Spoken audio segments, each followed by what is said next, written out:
ये सबलगढ़ और कितनी दूर है बाबा? जी 1 घंटा और है। 1 घंटा? जी। अरे क्या हो रहा है? चलिए आप पहले नीचे उतरिए। ये आवाज किसकी? नहीं आप उतरिए पहले। पहले उतर जाइए, आप उतर जाइए। अरे यहाँ छुप जाइए, छुप जाइए, छुप जाओ।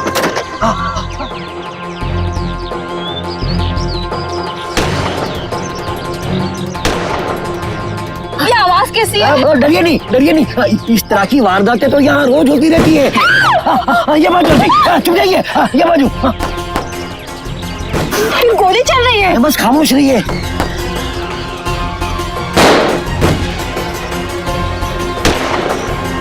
शहर में आरामदेह जिंदगी बिताने वालों को शायद ये दृश्य काल्पनिक लगे, लेकिन ये भी हमारे देश भारत का ही एक दृश्य है और उसमें रहने वाले कुछ लोगों के जीवन की रोजमर्रा की सच्चाई। चंबल में आपका स्वागत है। डाकुओं और बीहड़ों के लिए बदनाम ये वो चंबल है जहां इंसान की जिंदगी बंदूक की गोली से सस्ती है, जहां बच्चों को शिक्षा कागज कलम से नहीं बंदूकों और गोलियों से दी जाती है, जहां जिंदगी मौत के साए में पलती है। लखनऊ शहर में पली बढ़ी सीमा रावत के लिए यह दृश्य किसी रोमांचक नॉवल के विवरण से कम नहीं था। सीमा ने हाल ही में यूजीसी का टीचर्स ट्रेनिंग कोर्स खत्म किया था और उसकी पहली ही नियुक्ति चंबल क्षेत्र के सबलगढ़ गांव में हुई थी। सर 2 दिन लग गए सिर्फ यहाँ तक पहुँचने में। सर रास्ते में जो भी मिला सबने संबलगढ़ जाने से मना कर दिया। सर हर कोई बोलता है कि ये डाकुओं का गांव है। सर ये डाकुओं का राज चलता है। मेरी जान तक को खतरा है सर। देखो भाई, सरकारी नौकरी है तो तबादला तो होना ही था, लेकिन सर आप तुम भी वही करो जो तुमसे पहले के अध्यापकों ने किया। सरकार ने मकान दिया हुआ है ना, उसमें पड़ी रहो, तनख्वाह खींचो, मन करे तो काम पे जाओ, नहीं तो घर में पड़े रहो। सर लेकिन सर हेलो।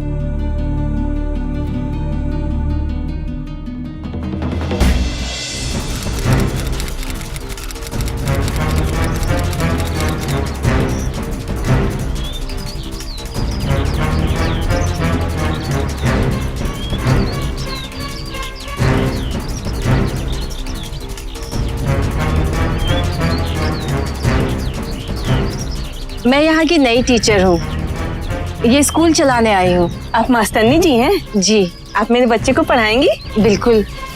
तो ये स्कूल की क्या हालत हो गई है? इस गांव में हर चीज की हालत ऐसी है मास्टरनी जी। सीमा नाम है मेरा। जी। आप मुझे यहाँ के सरपंच जी से मिलवा देंगी? बिल्कुल, चलिए ना। चलिए। ये सरपंच जी का घर है। अच्छा।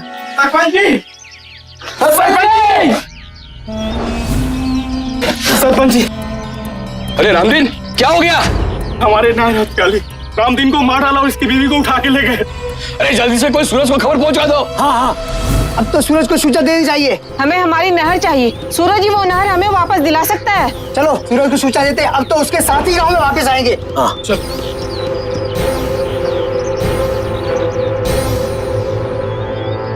ये सूरज कौन है? हमारा भगवान। भैया जी, खेतों में फसल खड़ी है, अगर हमें जल्दी ही नहर वापस नहीं मिली तो फसल सूख जाएगी, सारा गांव तहस नहस हो जाएगा, बर्बाद हो जाएगा भैया जी। अरे नहर को पानी का उनके बाप को है? ये जब मन में आवेगा छीन लेंगे।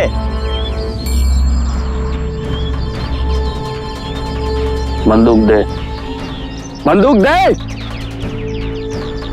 सेफ्टी खुला था ना, चल जाता तो।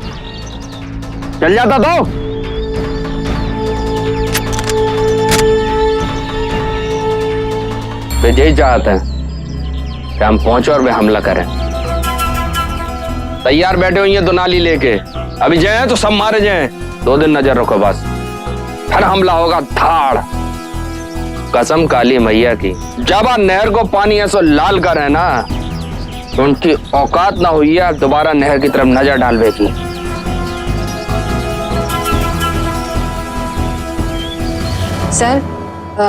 सर मैंने डाके के हाथों अर्जी भिजवा दी है। सर आने वाले 4-5 दिन में आप तक पहुंच जानी चाहिए। सर मैं इस गांव में नहीं रहना चाहती, प्लीज। जी sir. Thank you sir, thank you so much sir. Okay.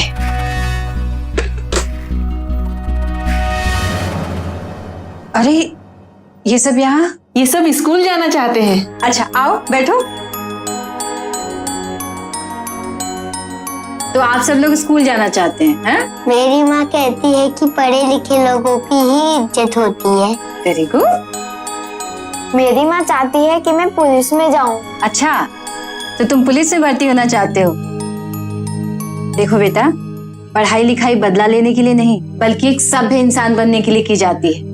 एक ऐसा इंसान जिसे अपने आसपास की दुनिया जहान की समझ हो, जो पढ़ लिख के अपने परिवार की, अपने समाज की मदद कर सके, अपने गांव की, अपने देश की तरक्की में अपना हाथ बटा सके, जो शिक्षा के जरिए सही और गलत में फर्क कर सके। क्या तुम लोग ये सब नहीं सीखना चाहते? गुड मास्टरनी जी, हम सब चाहते हैं आप इस गांव में रहें। ठीक है, अब से मैं आप लोगों की मास्टरनी बनूंगी। आप लोग पढ़ोगे मुझसे? हाँ। गुड। अरे मैडम, पढ़ोगे लिखोगे तो होंगे खराब, और बंदूक चलाने से बनोगे नवाब। आप इस गांव के सरपंच होकर ऐसी बात कर भी कैसे सकते हैं? ये चंबल के पानी को असर है मैडम। जो फसल कम बागी ज्यादा पैदा करत है। अरे सूरज, देखो अपना सूरज आ गया। अब उन लोगों को दिखाएंगे हम लोग।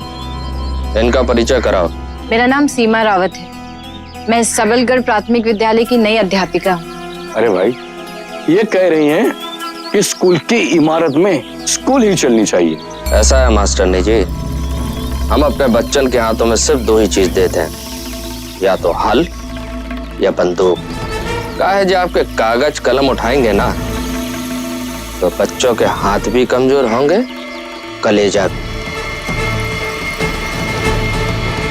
कमजोर नहीं, मजबूत हो जाएंगे। अगर आप सच में अपने गांव की तरक्की चाहते हैं, तो इस गांव के हर बच्चे को शिक्षित करेंगे।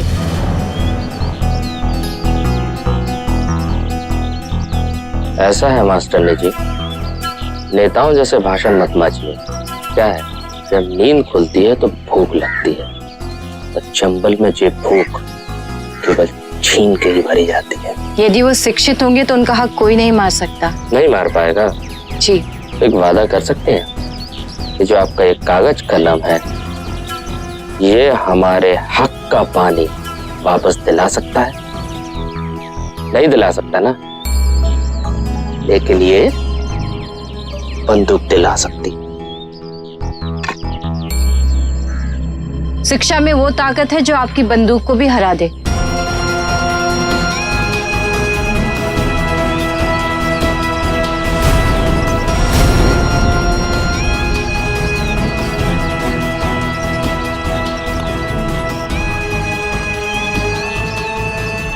सीमा पर सबलगढ़ में रहने की कोई नैतिक जिम्मेदारी नहीं थी। देश भर में और कई ऐसे गांव और शहर थे जहां के बच्चों को उसकी योग्यता का लाभ मिल सकता था। सीमा यह भी जानती थी कि सबलगढ़ में उसकी ये पोस्टिंग जोखिम से भरी थी, जहां उसकी जान तक को खतरा हो सकता था। लेकिन इसके बावजूद सीमा ने वहीं रहने का फैसला किया, क्योंकि कहीं ना कहीं सीमा यह समझ गई थी कि अगर उसके शिक्षिका होने की योग्यता की कहीं सच्ची जरूरत है, अगर कोई ऐसी जगह है जहां वो कोई सकारात्मक बदलाव ला सकती है, तो वो जगह सबलगढ़ ही है। अनु, भैया 24 घंटा इस नहर पे पैरा रखो। 24 घंटा। इस साला जो सूरज है कभी भी हमला कर सकता है। सूरज! ए बिरजू, मार साले, छोड़ दिया मतलब क्यों के?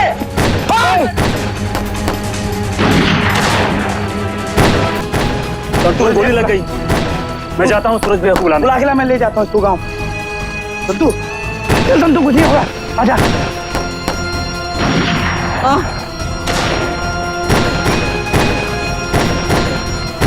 आजा भैया, चल भाग। कहाँ भाग रहा है? साले घर में घुस कर मारेंगे। चल। अबे कभी नहर की तरफ मुड़ के भी देखा और पानी छीनने की कोशिश की, कोई बेटा नहीं बचेगा माँ बाप को पानी पिलाने के लिए। भैया, संतू को गोली लग गई। माधव उसे उठाकर गांव ले गया। जल्दी चलो। संतू, संतू, वो सो रहा है। चोट ज्यादा नहीं आई है, गोली बस पैर को छूकर गुजरी है।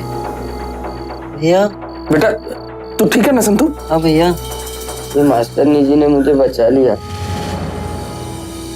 तुम यहाँ कैसे? मुझे गांव वालों ने यहाँ बुला लिया। मुझे फर्स्ट एड आता है, मरहम पट्टी कर दी है। ये डर गया था, इसको लगा इसे गोली लग गई है, बहुत घबराया हुआ था। 2 नींद की गोलियां दे दी है, गांव में ही किसी के पास मिल गई थी। रात भर चैन से सोएगा तो सुबह आराम मिल जाएगा। खून के रिश्ते में एक यही तो अपना बचा है।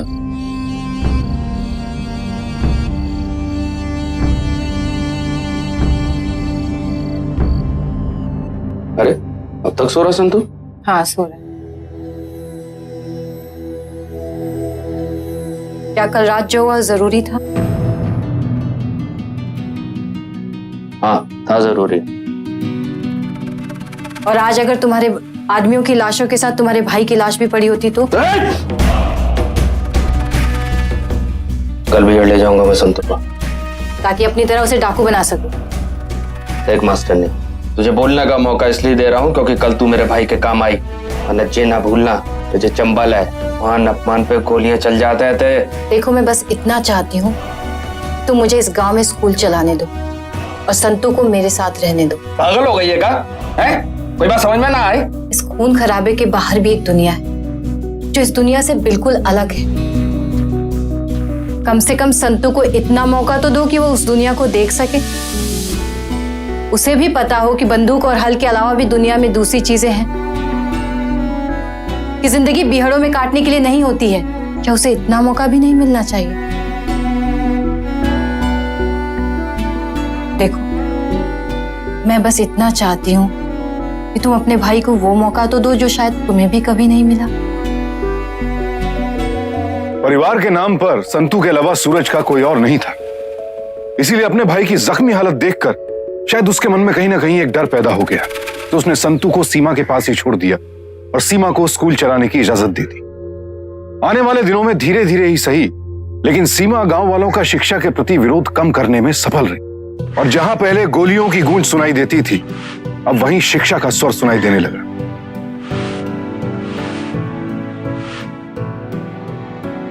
अब स्कूल तो चालू हो गया, पर गांव के हर बच्चे कॉपी किताब का खर्चा कैसे उठाएंगे? सरकारी स्कीम के तहत कॉपी किताब, यहाँ तक कि यूनिफॉर्म का खर्चा भी अब से सरकार उठाएगी।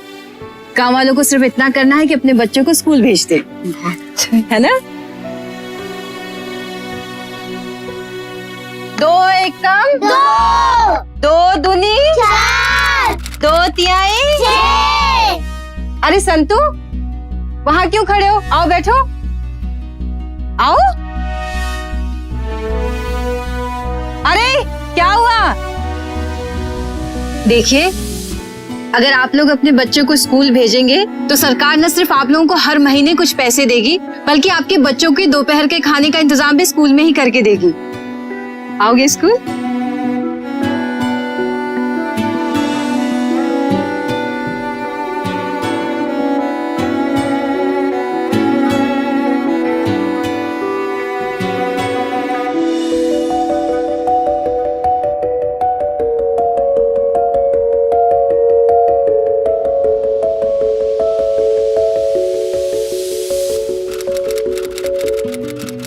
संतू जरा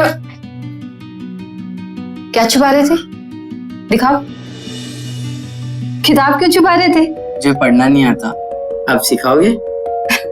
यही तो मेरा काम है। लाओ मैं तुम्हें बताती हूँ। ये है आ, अनार। अरे वाह, तुम तो बहुत तेज हो। और ये है आ से आम, अ से अनार। संतू ये अक्षर क्या है? आ, वेरी गुड। और ये ई, और ये का। चार, बस इतना ही। ले और ले ले। आज हम बहुत खुश हैं, तू भी खुश हो जा मेरी छमिया। क्या बात है, मजा आ गया आज तो। धक्का मारती है, पहचानती नहीं है लगता मेरे को। ए भैया, एक कलकतिया मीठा चूना कम कितना ज्यादा, जल्दी दे दे भाई। पर भैया चिट्टा तो नहीं है। ठीक है, सामने लिख लेना, बाद में ले लेंगे। हाँ, कोई बात नहीं। अरे कोई ना भाई, अरे कोई ना बचाओ। अरे मुझे छोड़ो नहीं। अरे भाई, अरे कोई ना बचाओ। एक टिकट लेके जा रहा हूँ, मुझे छोड़ो। अरे छोड़ो ये, अरे चल।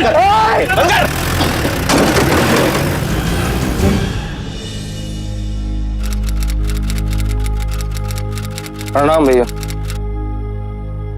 जय गोपी, सबलगढ़ से बहुत अच्छी खबर लेके आयो। गोपी चल बता भैया को। प्रताप भैया, वो जो पिछले हफ्ते ग्वालियर में जो खदान वाले मार्बल सेट की पकड़ हुई थी ना, वो सब सूरज ने कराई थी। और भैया पकड़ को सूरज ने सबलगढ़ में ही कहीं छुपा रखा है। ये बता फिरौती की रकम कितनी मांगी है? ये तो पता नहीं भैया, पर कम से कम 25 लाख रुपया तो होगी। और सामने वाली पार्टी इतनी बड़ी आसामी है, इतना पैसा दे भी देगी। हाँ चल जा। प्रणाम भैया। प्रणाम। चल, अगर सूरज को 25 लाख रुपए मिल जाता है तो इस बार हमला AK-47 और ग्रेनेड से होगा। तो भैया पुलिस को खबर कर दे। पैसे तो हर बार बच जाता साला, मगर लगता है अब की बार नहीं बचेगा। दरोगा को फोन लगा। जा। जी भैया।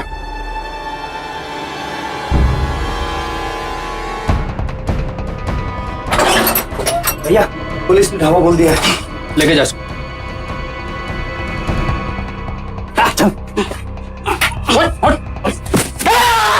पुलिस आ गई, अब देखो मैं क्या करता हूँ तुम्हारा। चुप, बिल्कुल चुप। लेके जा उसको, लेके जा। चलो भैया। संतू तो स्कूल में है। अगर स्कूल के रास्ते से गए तो सबके सब मारे जाएंगे। तो एक काम कर, सरपंच के घर जा और बिनते बोल मैंने बोला है कि संतू को तब तक छुपा कर रखे जब तक पुलिस है गाँव में। पुलिस जा और उसको तुरंत बिगड़ पहुंचा। ठीक है? ठीक है भैया। समझ में आया मैंने क्या बताया? अच्छा फिर से बताओ। हाँ जी, संतू कहाँ है? संतू वो बैठा है। अरे पुलिस ने धाड़ मारी है। हाँ? और सूरज किसी तरह भाग निकला है। हमें संतू को कहीं छुपाना होगा। एक काम करिए, आप संतू को लेके चले जाइए, मैं संभालती हूँ। ठीक है, चल बेटा। संतू चल चल चल। आजा आजा।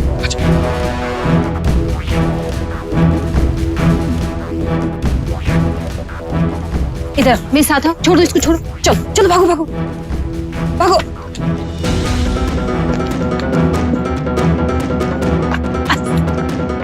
पकड़ो उसे।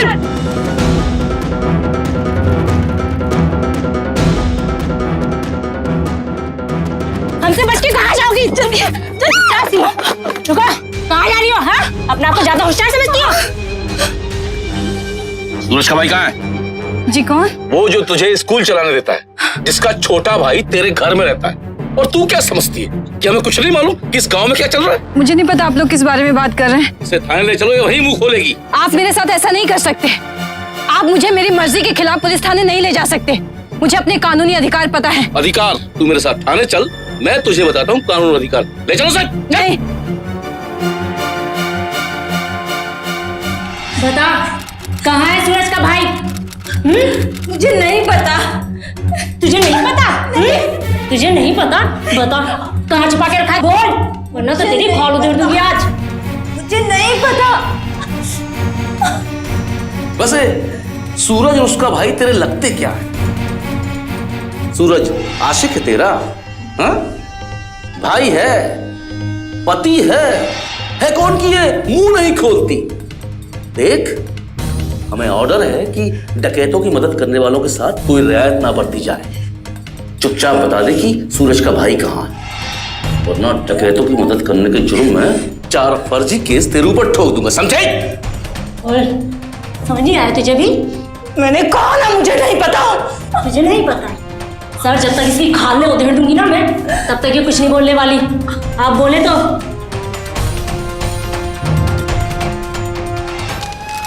सूरज, सूरज, संतू भाई तू ठीक है ना? मैं ठीक हूँ भैया, लेकिन वो पुलिस वाले मास्टरनी जी को उठा ले गए।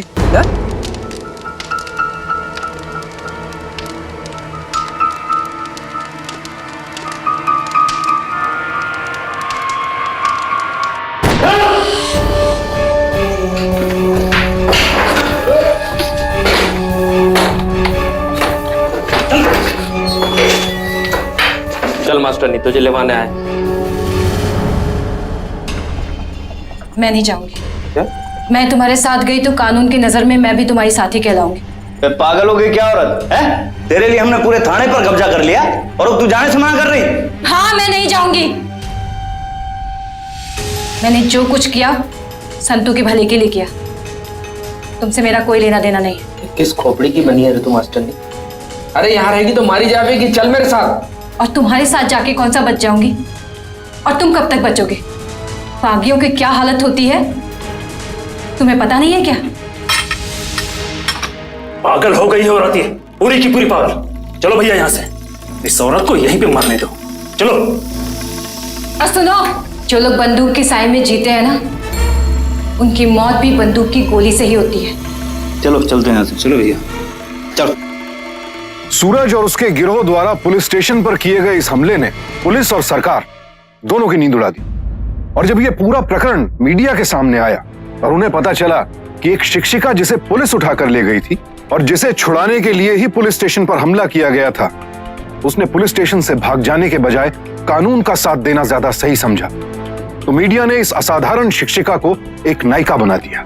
इसके दो परिणाम हुए। एक तरफ तो पुलिस पर सूरज और उसके गिरोह के खिलाफ सख्त कार्रवाई करने का दबाव बढ़ने लगा, वहीं दूसरी ओर प्रशासन को पहली बार सबलगढ़ गांव का नाम नक्शे पर दिखाई देने लगा। सीमा ने भी अपनी प्रसिद्धि का बिल्कुल सही फायदा उठाते हुए इस गांव और उसके लोगों की समस्याओं को पुलिस, प्रशासन और पूरी दुनिया के सामने रखने की भरपूर कोशिश की। और साथ ही उसने अपने तबादले की अर्जी वापस लेते हुए सबलगढ़ में ही टीचर बने रहने का फैसला किया। पुलिस ने तो हमेशा से साथ दिया है, और जब आज इन पर हमला हुआ तो ये हमारा हाल पूछने आए हैं। आज हम गर्व से कह सकते हैं सूरज इस गांव का बेटा है। आज हम उसकी वजह से सर उठा के जी सकते हैं। अब आप ही बताइए एसपी साहब, आज तक कभी कानून ने हमारा साथ नहीं दिया, तो फिर क्यों हम आज कानून का साथ सूरज को पकड़वा में दें? अब आप ही बताइए, ये कोई न्याय होगा क्या? तुम सही कह रही हो, इन लोगों में बहुत गुस्सा है। देखिए, मैं मानता हूं पुलिस प्रशासन आपके जरूरत के वक्त बिल्कुल आपके साथ नहीं था। पुलिस की गलतियों के कारण सूरज और उसके दोस्त बागी बन गए, लेकिन देखिए जो हो गया उसको मैं नहीं बदल सकता, लेकिन उससे हम सबक ले सकते हैं। देखिए, मैं आज ये कहने के लिए आया हूं कि पुलिस का रवैया आपके लिए बिल्कुल बदलेगा। जो कानून आपके साथ नहीं था वो अब आपके साथ है। आपकी हर शिकायत, हर मुसीबत में कानून आपके साथ रहेगा। ये हमारा कोई खोखला वादा नहीं है। मैं जल्द ही आपको यकीन दिला दूंगा। जिले के एसपी अपनी बात के पक्के निकले। आने वाले महीनों में भानु, प्रताप और सबलगढ़ वासियों पर अत्याचार करने वाले पीपरी गांव के दूसरे गिरफ्तार किया गया और उनके खिलाफ मामले दायर किए गए। वो नहर जो दोनों गांवों के बीच लड़ाई का मुख्य कारण थी, उस पर पुलिस गश्त बढ़ाई गई और गांव में एक पुलिस बीट स्थापित की गई जहां गांव वाले अपनी शिकायतें लेकर जा सके। दूसरी ओर पुलिस ने सूरज और उसके गिरोह के खिलाफ भी कार्रवाई तेज कर दी। पुलिस मुठभेड़ में सूरज के कई साथी मारे गए। महीनों तक बीहड़ में छिपते छिपाते और पुलिस की गोलियों से भागते सूरज और उसके साथियों के हौसले पस्त होने लगे।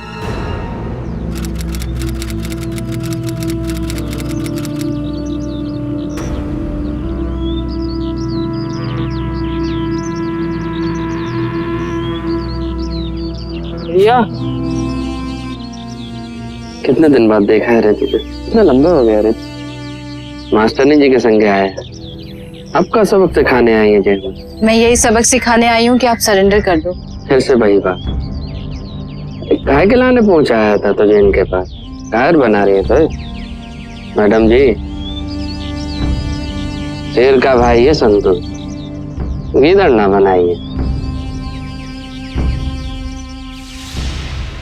कई महीनों से आप घर नहीं आए, लेकिन 10-20 दिन में आपकी खबर जरूर आ जाती है कि पुलिस के साथ मुठभेड़ में आपके गैंग के कई लोग मारे गए। अब भी पुलिस आपका सुराग लिए घूम रही है।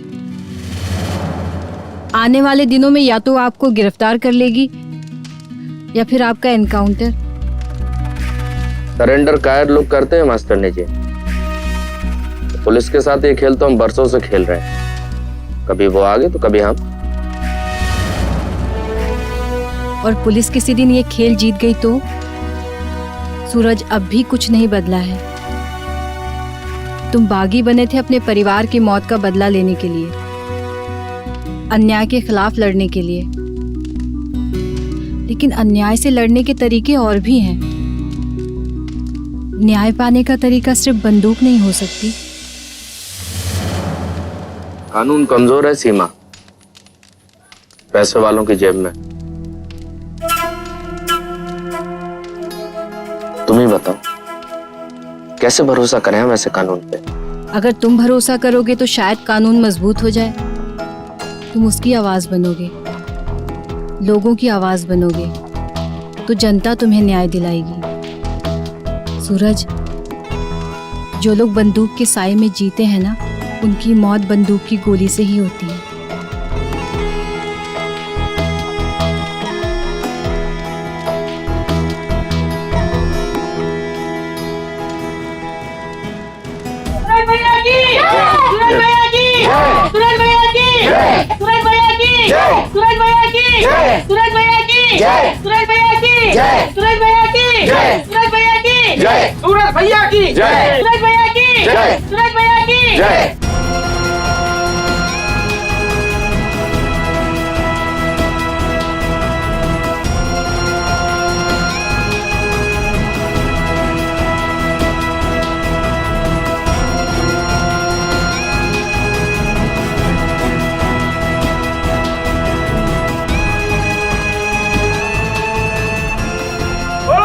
भैया की जय, सूरज भैया की जय, सूरज भैया की जय, सूरज भैया की जय, सूरज भैया की जय।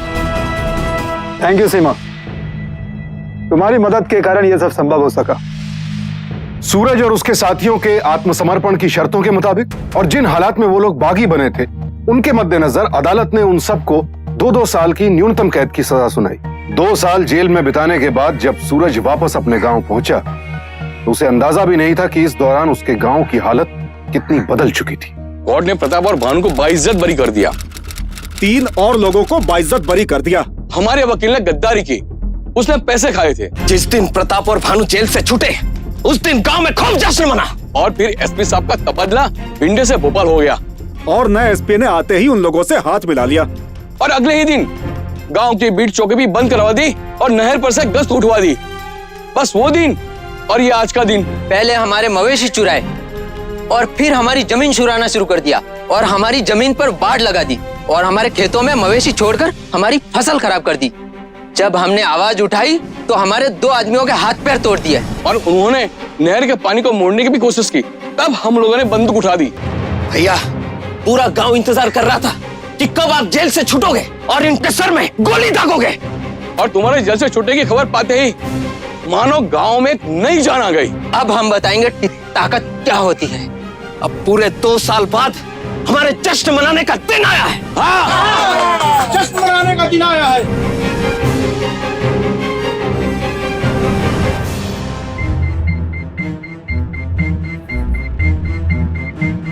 इतना सब कुछ हो गया गांव में। वो लोग बरी हो गए, एसपी का तबादला हो गया, उन लोगों ने हमारी जमीन छीनने की फिर कोशिश करी। और तुमने मुझे कछू नहीं बताओ, काहे नहीं बताओ?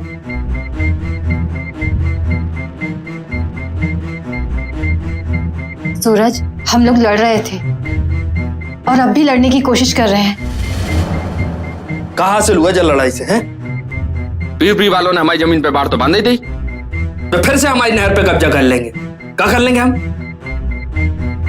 हमने आपकी बात मान के बहुत ही बड़ी गलती करी, बहुत बड़ी। आज देखो हमारे लोगों के साथ क्या हो रहा है। सूरज, हम अब भी पुलिस के पास जा सकते हैं। हम ये मामला अब भी बातचीत से सुलझा सकते हैं। ना, वे हमें जमीनों पे कब्जा करें तो हम बातचीत करें।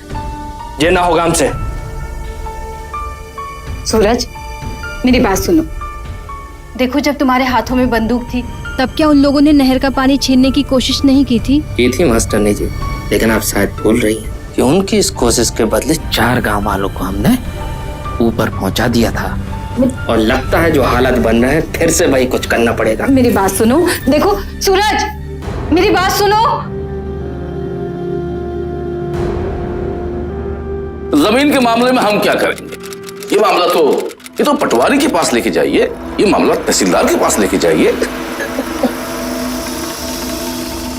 और हमारी फसल का पानी चुराओ का, मवेशी छोड़ दे का। अब भाई, पानी तो अपना रास्ता बना ही लेता है, और जब पानी ने तय कर ही लिया है कि वो इनके गांव से होके बहेगा तो इसमें पानी की मर्जी। ये कैसा बेहुदा जवाब है? जी हिंदी भाषा समझ में नहीं का कि कछु और ही भाषा में समझा दे मास्टर जी। अरे जब सूरज थे कछु ज्यादा ही अच्छी भाषा जानते हैं। बंदूक छोड़ी है, चलाना नहीं भूले अब तक हम। सरेंडर करके गलती कर दिएगा हम। सूरज,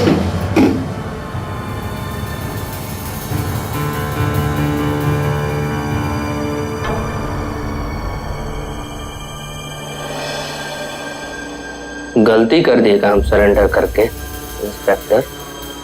हमसे पूछ के सरेंडर किया था क्या? सूरज क्या कर रहे हो? गलती कर दी है क्या हम? सूरज क्या कर रहे हो? गलती की है क्या? छोड़ो पिस्तौल। चेतावनी देते हैं, ध्यान रहे। सूरज सिंह परिहार नाम है हमारा, भूलना मत। अब उकसाया ना, बंदूक उठाई तो तू जेल नहीं सीधे ऊपर जाएगा, समझ गए?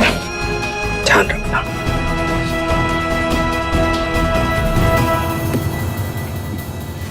बहुत ही बड़ी गलती हो गई हमसे, बहुत ही बड़ी। उन दिनों उन लोगों ने जब पहली बार हमारी नहर पर नजर डाली थी, उस दिन यदि हम एक एक गांव वाले को चुन चुन के मार डालते तो ये दिन आज देखना ना पड़ता। सूरज, बंदूक तुमने अपनी मर्जी से छोड़ी थी।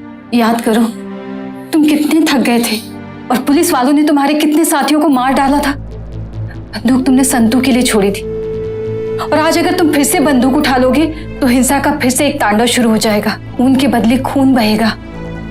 समय का पहिया घूम के तुम्हें फिर से वहीं ला खड़ा करेगा जहां तुम पहले खड़े थे। देखो मास्टर जी, हम ज्यादा तो नहीं जानते, लेकिन इतना जानते हैं कि जब तक अन्याय रहेगा चंबल में बागी बनते रहेंगे।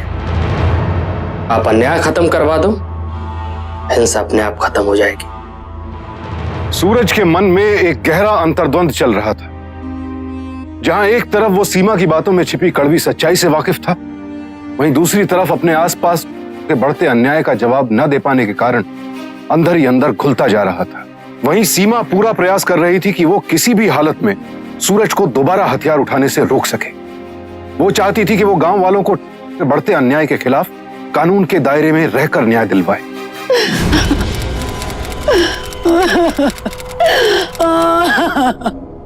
मेरा बच्चा। सूरज भैया, अब वक्त आ गया है, दोबारा से बंदूक उठा लो।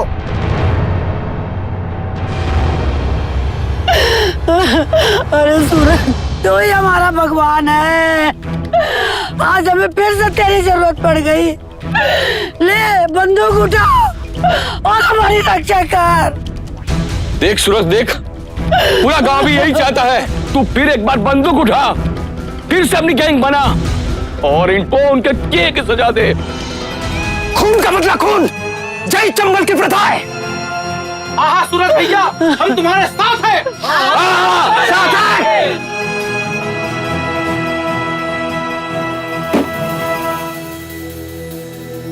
अगर सूरज ने फिर से गैंग बना लिया तो हम लोग मुश्किल में आ जाएंगे। इस मुसीबत का जल्द से जल्द तोड़ निकालना होगा। मौका तो मिलने दीजिए।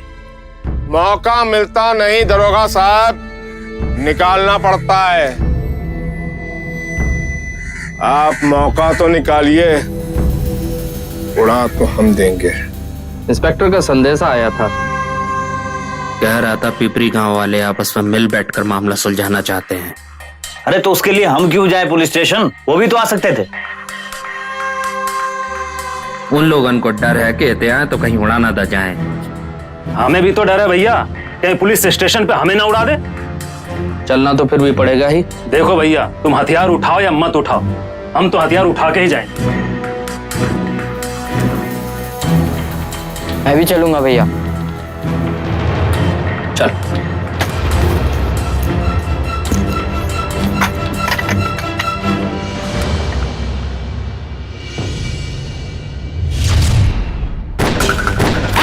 अबे पुलिस वालों ने एनकाउंटर करने के लिए बुलाया, भागो। सूरज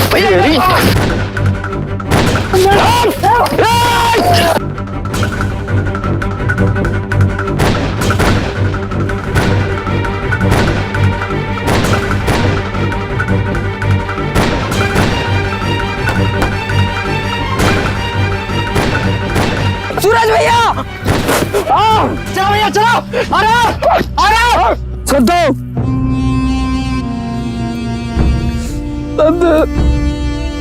तो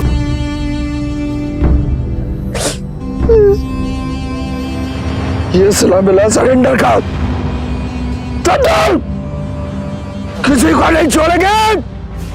देख लिया मास्टरनी, तेरी सड़क का क्या परिणाम हुआ? मारा गया ना बेचारा संतु आज। ये औरत होती कौन है हमारे मामलों में दखल देने वाली?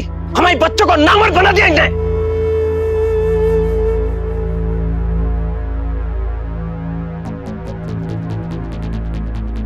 नहीं मास्टर बस। मैं शहर जाऊंगी, मैं वहां किसी बड़े अधिकारी से मिलने की कोशिश करूंगी, मीडिया में किसी से मिलने की कोशिश करूंगी, हम पर हो रहे अत्याचार को सारी दुनिया के सामने लाने की कोशिश करूंगी। कोई ना कोई हमारी जरूर सुनेगा। अब भी देर नहीं हुई है सूरज, अब भी देर नहीं हुई है। तुझे जो करना है कर मास्टर ने, आज से तेरे मेरे रास्ते अलग।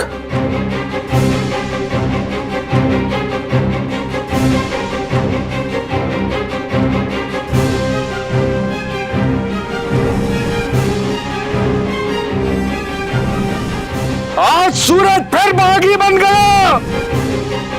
हर अन्याय का बदला लिया जाएगा। गोली के बदले गोली। बता दो कि सूरज ने बंदूक उठा लिया है।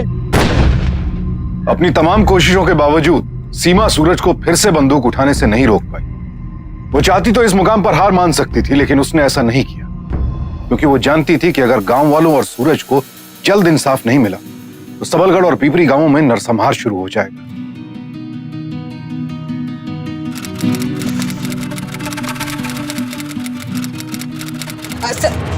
सर मुझे डीआईजी साहब से मिलने दीजिए। बोलिए संबलगढ़ से आई है, वो सूरज परिहार के सरेंडर के लिए हमारे गांव आए थे। बहुत अर्जेंट है सर, प्लीज। देखिए डीआईजी साहब 10 दिन के लिए छुट्टी पर बाहर गए, अब 10 दिन बाद आइए। बट सर गांव के हालात बहुत बिगड़ चुके हैं सर, जल्दी ही पुलिस फोर्स नहीं लगाएगी तो खून खराबा हो जाएगा सर, बहुत लोगों की जान चली जाएगी सर। देखिए मैडम, आपको कोई गलतफहमी हुई है। मैंने पता करवाया है, इस इलाके के पुलिस ऑफिसर कह रहे हैं कि गांव में शांति का माहौल है। ऐसे में मैं आपकी बात मानूं या उस पुलिस अफसर की? सर लेकिन सर आपको याद है सर आप सूरज के सरेंडर पे गांव आए थे। सर देखिए आज गांव को आपकी बहुत जरूरत है, गांव के हालात बहुत तेजी से बिगड़ रहे हैं सर प्लीज आप अपने अखबार के माध्यम से प्रशासन को नींद से जगाइए सर। देखिए अभी हम क्या कर सकते हैं सर, अभी तो कुछ हुआ भी नहीं है। सर मैं बहुत उम्मीद से आई हूँ सर देखिए आप लोग बहुत कुछ कर सकते हैं। पहले गोलियां तो चलने दीजिए और कम से कम 2-4 लाशें गिरने दीजिए और एक आधा पुलिस स्टेशन को फूंकने दीजिए सूरज को, फिर देखिए क्या समाचार बनता है। जी। भिंड और ग्वालियर में सीमा को पुलिस प्रशासन और मीडिया तीनों से कोई मदद नहीं मिली। अब उसके पास एक ही विकल्प था कि वो भोपाल जाकर भिंड जिले के पूर्व एसपी से मिले, जिन्होंने गांव में एक बार फिर से कानून व्यवस्था स्थापित की थी और जो अब भोपाल में डीजीपी के ओहदे पर थे। इधर मुठभेड़ शुरू हो चुकी थी।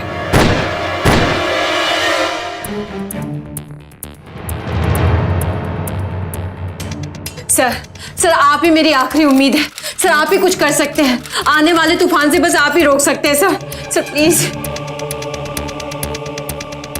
ओके, मैं अभी रिजर्व फोर्स को ऑर्डर देता हूँ कि वो सबलगढ़ जाए और मैं खुद तुम्हारे साथ चलता हूँ। सर प्लीज चलिए सर बहुत देर हो जाएगी सर, चलिए।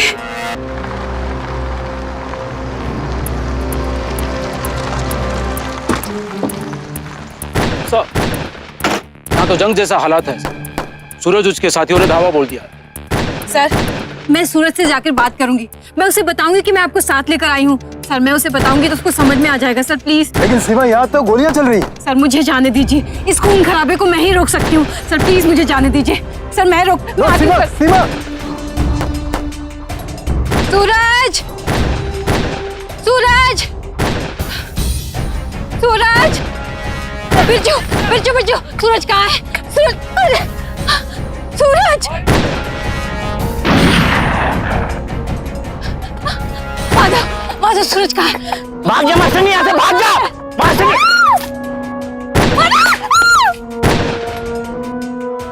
सूरज, सुनो, सुनो, सुनो, तुम सरेंडर कर दो। मैं डीआईजी साहब को अपने साथ लेकर आई हूँ। अरे मास्टर ने, तू यहाँ क्या करी? नीचे झुक, नीचे झुक। सूरज, मेरी बात सुनो। अरे हट जा मास्टर, नहीं छोड़ूंगा नहीं। सुनो मेरी बात। अरे झुक, नीचे झुक।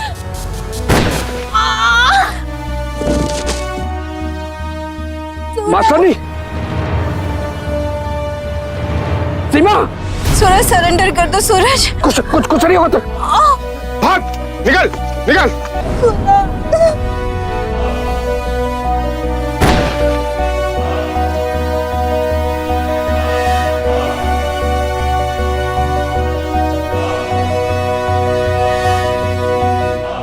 मास्टर ने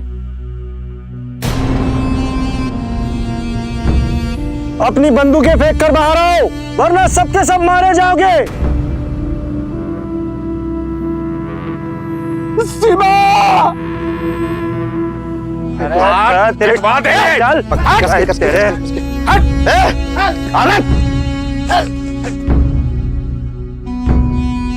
सीमा एक साधारण स्कूल टीचर थी जिसका इस गांव से और इस गांव के लोगों से किसी भी तरह का कोई रिश्ता नहीं था। फिर भी उसने इन लोगों को दिल से अपनाया और इन्हें इंसाफ दिलाने के लिए अपने प्राणों तक की आहुति दे दी। सीमा की यह कुर्बानी रंग भी लाई।